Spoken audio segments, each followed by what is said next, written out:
우리에게 주시는 하나님 말씀은 사도행전 18장 1절에서 8절 말씀입니다.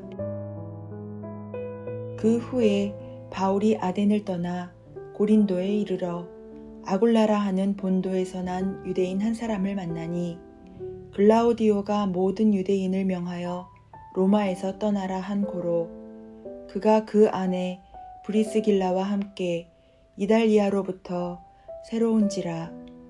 바울이 그들에게 가매 생업이 같음으로 함께 살며 일을 하니 그 생업은 천막을 만드는 것이더라. 안식일마다 바울이 회당에서 강론하고 유대인과 헬라인을 권면하니라. 실라와 디모데가 마게도냐로부터 내려오매 바울이 하나님의 말씀에 붙잡혀 유대인들에게 예수는 그리스도라 밝히 증언하니 그들이 대적하여 비방하거늘 바울이 옷을 털면서 이르되 너희 피가 너희 머리로 돌아갈 것이요 나는 깨끗하니라. 이후에는 이방인에게로 가리라 하고 거기서 옮겨 하나님을 경외하는 디도 유스도라 하는 사람의 집에 들어가니 그 집은 회당 옆이라. 또 회당장 그리스보가 온 집안과 더불어 주를 믿으며 수많은 고린도 사람도 듣고 믿어 세례를 받더라.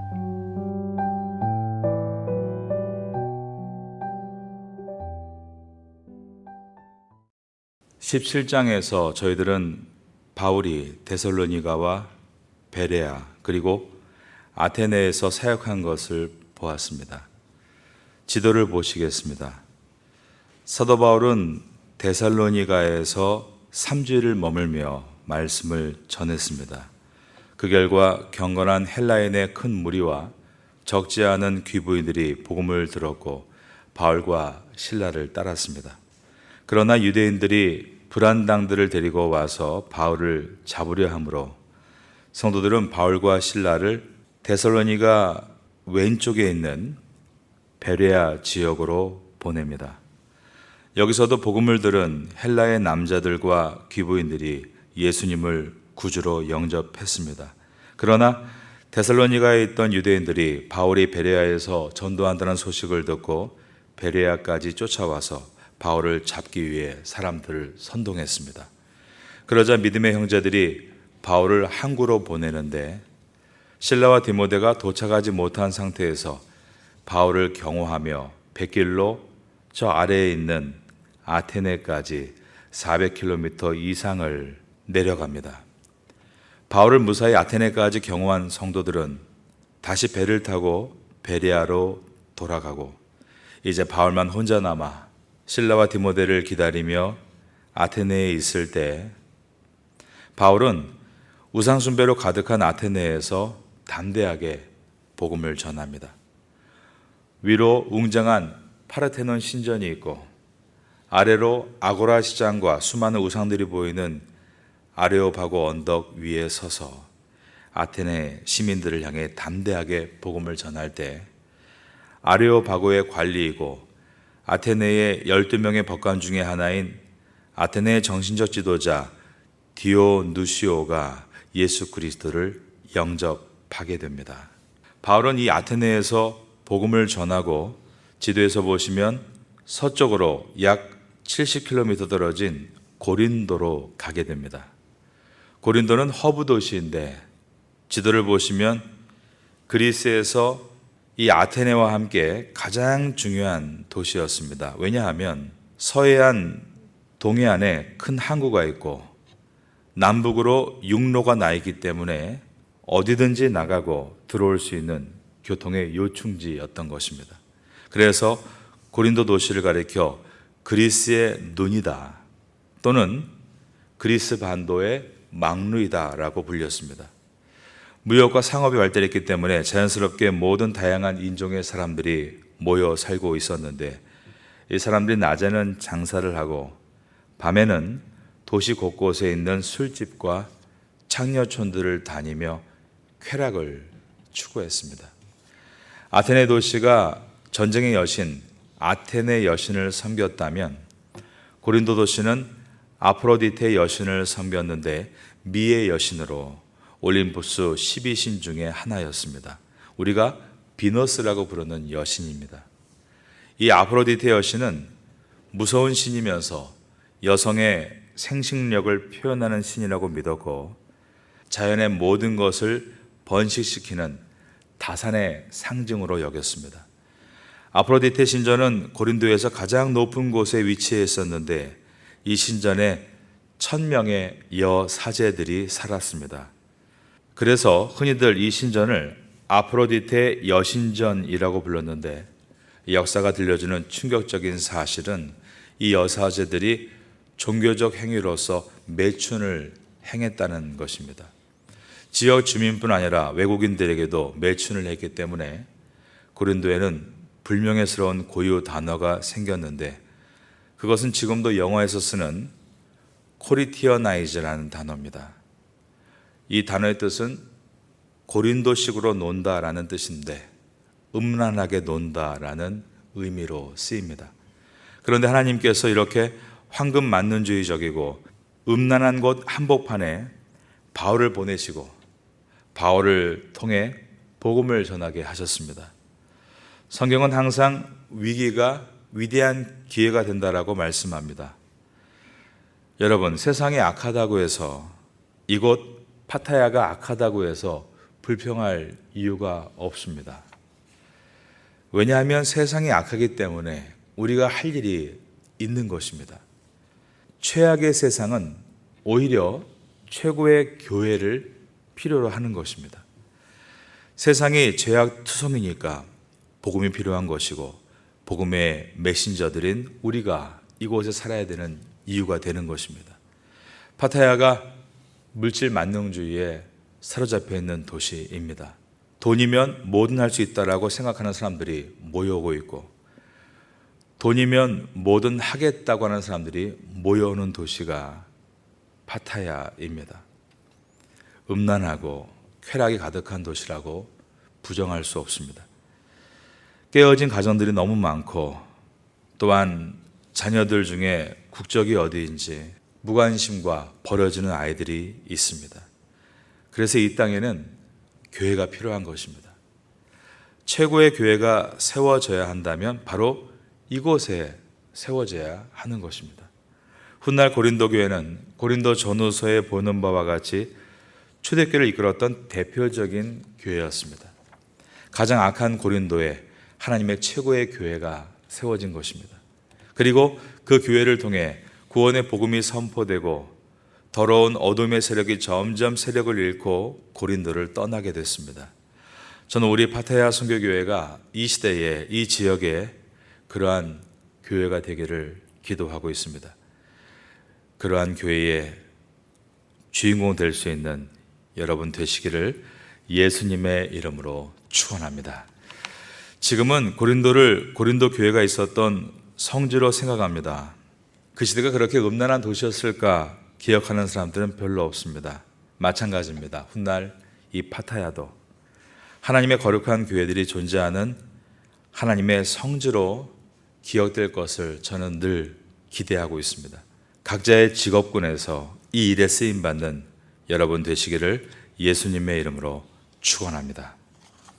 하나님이 사도 바울을 이 고린도에 보내시면서 함께할 동력자를 붙여주셨는데 첫 번째 사람들이 브리스길라와 아골라 부부였습니다. 오늘 본문의 첫 절인 사도행전 18장 1절과 2절입니다. 그 후에 바울이 아덴을 떠나 고린도에 이르러 아골라라 하는 본도에서 난 유대인 한 사람을 만나니 글라우디오가 모든 유대인을 명하여 로마에서 떠나라 한 고로 그가 아내 브리스길라와 함께 이달리아로부터 새로 온지라 바울이 그들에게 가매. 우리가 보통 브리스길라와 아골라라고 부를 때 여기서 남편이 뒤에 있는 아골라이고 아내 이름이 브리스길라입니다. 여성의 이름이 먼저 나오는 것은 아마도 브리스길라가 초대교회 당시에 많은 일들을 하고 특별한 사람이었기 때문일 것이다 라고 생각이 됩니다. 성경을 읽어보면 남편 아골라와 아내 브리스길라 이 두 부부는 참 좋은 사람이었다는 것을 볼 수 있습니다. 그리고 국적을 살펴보면 남편 아굴라는 유대인이었고 아내 브리스길라는 로마의 귀족 집안의 딸이었습니다. 그들은 로마에 살고 있었습니다. 그런데 로마에서 잘 살다가 왜 갑자기 로마를 떠나 고린도로 이주하게 되었는가? 2절에 보는 바와 같이 아굴라라 하는 본도에서 난 유대인 한 사람을 만나니 글라우디오가 모든 유대인을 명하여 로마에서 떠나라 한 고로 그가 그 아내 브리스길라와 함께 이달리아로부터 새로 온지라 바울이 그들에게 가매. 당시 로마에서 유대인들이 폭동을 일으켰습니다. 그래서 로마 황제 글라우디오는 모든 유대인들을 로마에서 쫓아냈습니다. 이것이 주후 50년경에 일어났던 역사입니다. 그래서 잘 살던 아굴라 부부가 갑자기 쫓겨나다시피 고향 로마를 떠나서 그리스 반도의 허브 도시인 고린도까지 밀려오게 된 것입니다. 사실 이렇게 쫓겨나는 상황이 닥치면 누구나 당혹스러워합니다. 왜 내게 이런 일이 생길까? 원해서 가는 게 아니라 갑자기 어떤 일이 생겨서 내가 원하는 것이 아니었는데 인사 발령이 나고 좌천되고 이민 가고 유학 갈 때가 있다는 것입니다. 그런데 인간의 눈에는 사고 같은 역사의 정황 뒤에 하나님의 섭리가 있고 또한 그분의 손길이 그들을 이끄시는 것이었습니다. 하나님은 고린도 지역의 선교를 이루시기 위해 하나님의 어떤 선교의 그룹을 만드시기 위해서 꼭 필요한 사람들을 그곳에 불러 모으시는 중이었습니다. 그러므로 우리가 어떤 일을 만나도 그것은 우연이 아니라 그 뒤에 역사하시는 하나님의 섭리가 있는 것을 알아야 합니다. 브리스길라와 아굴라는 이미 바울을 만나기 전부터 예수님에 관한 기본적인 신앙이 있었던 사람들이었습니다. 왜냐하면 사도행전의 저자인 누가의 기록 방식은 바울을 통해 예수님을 영접할 때는 반드시 바울을 통해 영접했다라는 방식으로 기록해 나갑니다. 그런데 브리스길라와 아굴라를 만나고 바울이 그들에게 복음을 전했다라고 기록되어 있지 않습니다. 이 기록이 없다는 것은 이미 그들이 크리스찬이었다라는 뜻입니다. 하지만 기본적인 복음만 알고 있을 뿐 그들이 성령으로 뜨거워지고 남은 인생을 어떤 방향으로 가야 될지를 아는 그러한 구체적인 비전은 아직 없었습니다. 그러나 나중에 18장의 이제 하반부부터 보면 브리스길라와 아굴라 부부가 아볼로를 만났을 때입니다.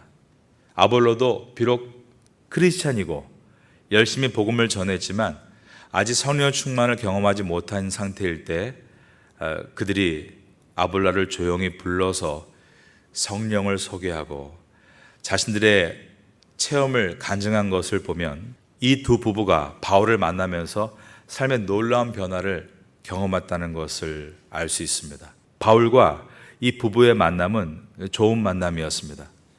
바울이 낯선 곳에 도착해서 어떻게 해야 할지 막막한 상황이었을 때 이 부부의 도움을 얻었고 아굴라 브리스길라 부부도 자신들의 소명이 무엇인지를 모르고 있을 때 바울을 만남으로 우리가 고린도에 온 것이 우연이 아니구나 분명한 소명을 발견하게 되었습니다. 여러분, 목회자와 성도의 만남은 하나님이 주관하시는 것입니다. 그래서 저는 이곳에서 여러분을 만난 것이 하나님의 뜻 안에 있다는 것을 믿어 의심하지 않고 있습니다. 초대교회가 남겨놓은 한 문서가 있는데 거기에 보면 아굴라 브리스길라 부부는 초대교회 당시에 가장 으뜸되는 부부 사역의 모델이었다라고 되어 있습니다. 교회에서 보면 남편과 아내 어느 한쪽의 믿음이 더 좋거나 앞서갈 때 어려운 경우를 종종 봅니다. 남편은 아주 뜨겁게 주님을 사랑하고 사역에 열심인데 아내는 한 달에 한 번도 교회 나오지 않는 경우도 있고 또 반대로 아내가 열심인데 남편이 이해해 주지 못하고 오히려 가장 큰 핍박자가 돼서 아내의 사역을 막으려 할 때 정말 어려운 것입니다. 그래서 부부가 함께 은혜 받고 함께 헌신하는 것이 얼마나 복된 일인지 모릅니다. 저는 우리 파테아 선교교회가 초대교회 모형을 따라 이렇게 브리스길라와 아굴라, 아굴라와 브리스길라 부부와 같이 함께 헌신하고 함께 신앙의 발전을 이루며 또한 삶의 행복과 기쁨이 있는 선도가 있기를 바라고 있습니다. 여러분이 그러한 가정 될 수 있기를 예수님의 이름으로 축원합니다. 바울이 고린도에서 브리스길라 부부를 만날 수 있었던 것은 생업이, 즉 일하는 업종이 같았기 때문이었습니다. 3절입니다. 생업이 같으므로 함께 살며 일을 하니 그 생업은 천막을 만드는 것이더라. 바울은 가죽으로 천막을 만드는 기술이 있었습니다. 요즘도 이러한 기술이 있을 때 가방 공장이나 쇼파 공장, 가죽 공장에서 고급 인력으로 일할 수 있죠. 바울이 이렇게 이 기술이 있었던 이유가 무엇일까? 이것은 그 당시 유대 사회를 이해하면 금세 이해할 수 있습니다. 유대인들은 주전 605년에 바벨론의 포로 시대에 들어가면서 모든 가정에서 적어도 어디에 가서든 어떤 위기에서도 살아남을 수 있는 방법으로 기술 하나씩을 배우는 문화가 생겼습니다. 이것은 유대인의 처절한 역사와 연결되어 있습니다. 그래서 학문을 연구하는 학자들마저도 기술 하나씩은 어려서부터 가지고 있었던 것입니다. 바울은 그 중에 가죽으로 천막을 만드는 기술을 가지고 있었습니다. 그래서 일감이 있는 그곳에서 일하다가 이 바울과 아굴라 부부가 만나게 된 것입니다. 인사했겠죠. 아, 유대인이시냐고. 만나서 반갑습니다. 여러분, 우리가 어비 같은 사람끼리 만난다는 것은 모든 것이 주님의 섭리라는 것을 믿을 때 굉장한 만남입니다. 한국 사람이세요? 같은 업장에서 만나는 그 사람은 하나님이 여러분에게 이 머나먼 태국 땅에서 그냥 붙여주신 사람들이 아닙니다. 왜냐하면 하루 종일 같이 있지 않습니까? 바울을 보면 일주일만 누군가와 함께 있으면 그를 예수 믿는 사람으로 만드는 사람이었습니다. 그가 예수로 가득했기 때문에 그 옆 사람을 예수로 물들일 수 있었습니다. 저는 여러분 안에 예수님의 그 은혜가 가득가득함으로 여러분과 어비 같은 사람들이 여러분과 함께 있을 때 그들도 예수님의 색으로 변화되기를 주님의 이름으로 축원합니다. 열방을 향해서 나갈 필요가 없이 우리는 이미 태국이란 열방의 땅끝에 와 있기 때문입니다. 예수님이 땅끝까지 이르러 내 증인되리라고 하셨는데 오늘도 내가 만날 그 사람들이 주님 말씀하신 땅끝인 것입니다. 그러므로 오늘 이 새벽에 말씀을 듣고 우리가 열심히 기도할 때 그리고 나서 아침 먹고 새롭게 하루를 시작할 때 내가 오늘 땅끝으로 간다는 이 설렘을 가지고 나가야 합니다. 주님, 오늘도 주의 지팡이와 막대기가 나를 안위하시고 인도하여 주심으로 주님 맡기신 땅끝으로 나아가오니 오늘도 만나는 사람에게 주님의 색을 물들일 수 있는 능력과 은혜를 더하여 주옵소서. 우리가 현장에서 성실하게 일하는 것이 복음입니다. 밝게 웃어주는 것이 복음입니다. 섬김 받아야 될 자리이지만 섬겨주는 것이 복음이고, 사랑받아야 될 자리지만 사랑해주는 것이 복음이고, 커피 타주고 밥 사주고 음료수 사주고 교회 가자라고 말하고 예수님의 사랑을 얘기하고 은혜를 끼치는 것, 그 모든 것이 복음입니다. 성경은 그저 바울과 그들이 업이 같았다, 일만 했다라고 되어 있지만 그들이 일만 했을까요? 그렇지 않죠. 분명히 제자 훈련을 했을 것입니다. 왜냐하면 브리스길라와 아굴라 부부가 엄청나게 변화된 모습으로 초대교회를 도운 것을 볼 때 또 바울은 그들을 제자 양육했다는 것을 알 수 있습니다.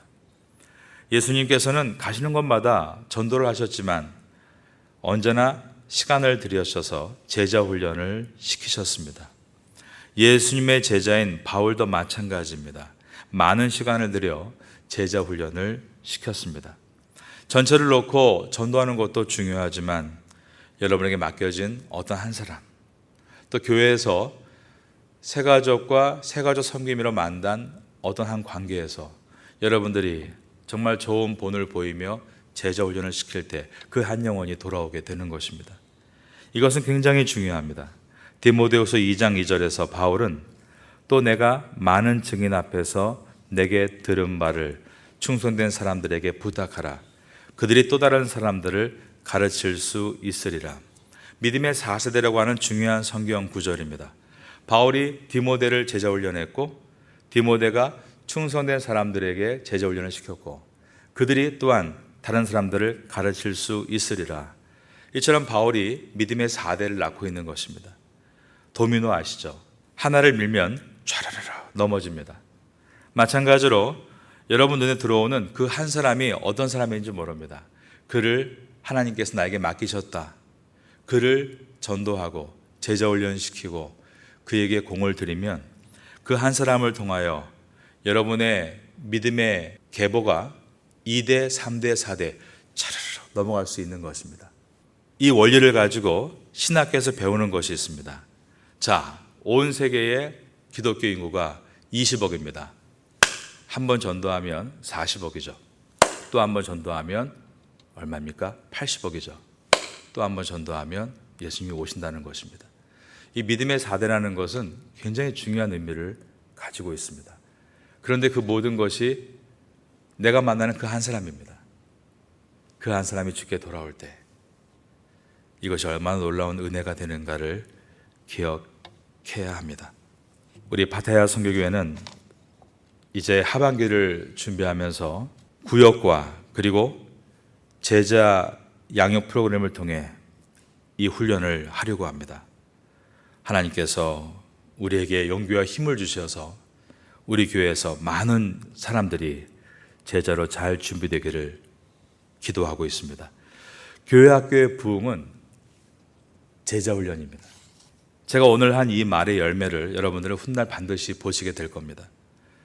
이 부부가 바울이 고린도 교회에서 1년 6개월까지 사역을 다 마칠 때까지 함께 고린도에 있다가 바울이 에베소를 떠날 때 같이 이사를 갑니다. 그리고 거기서 또 일을 하면서 자기의 집을 교회로 내놓았습니다. 그리고 바울이 로마로 갈 때 로마까지 가서 바울을 돕습니다. 바울은 이들의 충성스러운 헌신을 아주 오랜 동안 기억합니다. 로마서 16장 3절과 4절에 이렇게 기록되어 있습니다. 너희는 그리스도 예수 안에서 나의 동역자들인 브리스가와 아골라를 문안하라. 그들은 내 목숨을 위하여 자기들의 목숨까지도 내놓았나니 나뿐 아니라 이방인의 모든 교회도 그들에게 감사하느니라. 내 목숨을 위해 자기 목이라도 내놓았다. 그들이 그렇게 헌신을 했다는 것입니다. 바울과 같은 좋은 목회자 곁에 하나님께서 좋은 성도를 붙여준다는 것을 우리가 보게 됩니다. 아골라와 브리스길라는 직업을 가지고 주님을 섬기는 평신도들이었습니다. 여러분, 우리가 왜 성도로서 이 땅에서 직업을 갖고 있는 것입니까? 그저 먹고 살기 위해서 아골라 브리스길라 부부가 고린도로 간 것이 아닌 것처럼 그저 먹고 살기 위해서 태국까지 온 것이 아니라는 것입니다. 여러분, 이사를 왜 가십니까? 어떤 기준으로 옮기십니까? 그 지역이 공기가 좋아서, 학군이 좋아서, 어느 지역에 그곳에서 내가 직장을 잡고 어느 정도의 집을 가질 것인가, 여기엔 항상 하나의 원칙이 존재합니다. 바로 하나님의 영광을 위해라는 원칙입니다.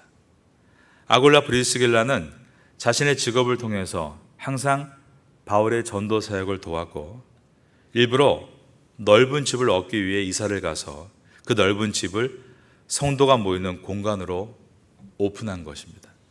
그들은 모든 것이 주님을 위한 삶이었습니다. 제가 알고 있는 어떤 분도 자식들 다 키워서 떠나보내고 큰 집이 필요 없는데 큰 집을 구해서 방들을 준비했습니다. 그리고 선교사님들이 오실 때 그분들을 섬기는 일들을 감당했습니다. 또 제가 알고 있는 어떤 분은 전에 방콕에 있던 교회가 재건축에 들어갈 때 주일 예배는 학교 강당을 빌려서 어떻게든 했는데 수요 금요예배를 들을 수 없다는 것을 눈치채고 바로 넓은 집을 빌려서 자기 집을 기쁘게 오픈하고 그곳에 함께 모여서 수요 예배와 금요 예배를 드렸습니다. 주님의 필요를 위해서 이사하고 집을 옮기는 것입니다. 저는 여러분의 직장 그리고 이사, 유학도 주님을 위해 결정할 수 있기를 바랍니다. 브리스길라와 아굴라 정말 훌륭한 부부죠. 4절을 보면 바울은 이 아굴라 부부와 함께 안식일마다 회당에 가서 말씀을 전할 때 말씀을 들은 사람들을 이 두 부부가 권면하는 일을 하게 한 것을 볼 수 있습니다. 4절입니다. 안식일마다 바울이 회당에서 강론하고 유대인과 헬라인을 권면하니라. 여기서 권면하니라 헬라어로 보면 열심히 설득하고 간청했다라는 뜻입니다. 정성을 기울여서 계속 했다는 뜻입니다. 그러니까 당신이 예수 믿으려면 믿고 믿지 않으려면 믿지 마세요. 대충 전하고 끝낸 것이 아니라 붙들고 잘 믿을 수 있도록 도왔다라는 뜻입니다. 브리스길라와 아굴라를 이어서 또 바울에게 새 힘을 실어줄 또 한 팀이 도착합니다. 5절에 보면 실라와 디모데가 도착을 한 것입니다. 그러니까 바울이 오직 하나님 말씀에 붙잡혀 말씀을 전할 수 있었다라고 되어 있습니다. 바울은 어디를 가든지 항상 먼저 유대인들에게 복음을 전했죠. 유대인들에게 예수님은 그리스도시다 밝히 증언했는데 이것은 바울이 유대인에 대한 짝사랑입니다. 하지만 유대인들은 항상 바울이 전하는 복음에 등을 돌렸습니다. 고린도에서도 마찬가지로 이 짝사랑으로 끝나고 맙니다. 유대인들이 거절한 것만이 아니라 6절에 보면 대적해서 비방했다라고 되어 있습니다. 그들이 대적하여 비방하거늘 바울이 옷을 털면서 그 다음 보니까 이르되 너희 피가 너희 머리로 돌아갈 것이요 나는 깨끗하니라 이후에는 이방인 내게로 가리라 하고 이 표현은 바울의 속상한 마음을 보여줍니다. 그런데 여러분 이렇게 닫힌 문이 있는데 바로 옆에 열린 문도 있습니다. 7절입니다. 거기서 옮겨 하나님을 경외하는 디도 유스도라 하는 사람의 집에 들어가니 그 집은 회당 옆이라. 바울은 불신적인 유대인의 회당에서 나와서 옆집에 들어가는데 거기에 하나님을 경외하는 디도 유스도라고 하는 사람이 있었던 것입니다. 이 가문은 고린도 도시의 명문 가문이었습니다. 이 집이 이제 고린도 교회의 전초 기지가 됩니다. 굉장히 아이러니하지 않습니까? 회당에서 그토록 극심한 핍박을 받았는데 나오자마자 바로 옆집이 문이 활짝 열린 것입니다. 여러분이 하나님의 복음을 전할 때 거절당할 때 절망할 이유가 없습니다. 바로 그 옆에 새로운 문이 열릴 것이기 때문입니다. 하나님께서 우리 인생에 뺄셈을 주실 때 그 다음에 덧셈을 주시려고 준비하시는 때가 있습니다. 예수님께서 말씀하셨습니다. 두드리라 그러면 열릴 것이다. 그런데 그 두드리는 문과 열리는 문이 늘 같은 것은 아니라는 것을 오늘 본문이 보여줍니다. 중요한 것은 믿고 말씀대로 열심히 두들기는 것입니다. 멈추지 않고 복음을 계속 전하는 것입니다. 그 사람이 복음을 받아들이지 않을지 모르지만 또 다른 사람이 복음을 향해 다가오게 되는 것입니다. 핍박을 받고 떠난 회당이 끝이 아니었습니다.